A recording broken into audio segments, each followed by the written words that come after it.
उत्कल बालाश्रम बड़दिन तथा क्रिसमस पालित हो जाइछि। अनाथ पिलांको मुहरे हस फुटाइले प्रोफेसर शत्रुघ्न मल्लिक। डिसेम्बर 25 तारिख क्रिसमस तथा बड़दिन उपलक्षे उत्कल बालाश्रम केक प्रदान करा जाइछि। पूर्वाह्न सीडब्ल्यूसी सदस्य प्रोफेसर शत्रुघ्न मल्लिकों प्रत्यक्ष तत्वावधान में बालाश्रम शताधिक छात्र छात्री मानू केक प्रदान सह क्रिसमस दिवसर तात्पर्य उपर आलोकपात करा जाइथिला। प्रोफेसर श्री मल्लिकों समेत सीडब्ल्यूसी सदस्य प्रियरंजन महांती, अनिता कर, शशिरंजन विश्वाल प्रमुख उपस्थित समस्त कार्यक्रम परिचालना करथिले।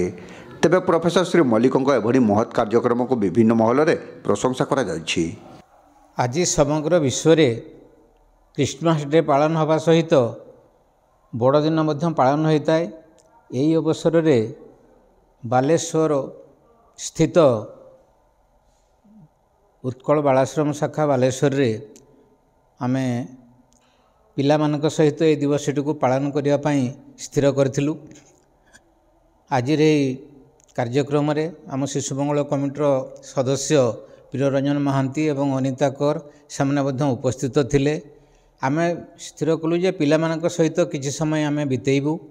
सेतिपई बालाश्रम जो अंतेवासी अछंती 110 जन तांको सहित आमे आज दिवसटी को पालन कलु। तांको सहित हस खुशी रे समय बितेलु एवं पिला मानकु केक मध्य बंटन करा जाइथिला। पिला मानकु आज रही दिवस विषय रे जे बड़ दिन कहीं कह जाए बा क्रिसमस दिन रे कौन होइथिला, प्रभु यीशु किभली भाव में धरावतरण करथिले एवं तांकर आज जयंती को सारा विश्व ख्रीष्ट संप्रदाय लोक मैंने किभली भाव में पवित्र दिवस भाव में पालन करुछंती। ये सब विषय पिला मानकु समक सूचना दिया जायथिला। पिला माने मध्य आज बड़ दिन को बहुत यही अवसर में पिला माने बड़ दिन को आज एठारे भल आनंदर सहित उपभोग करथिले।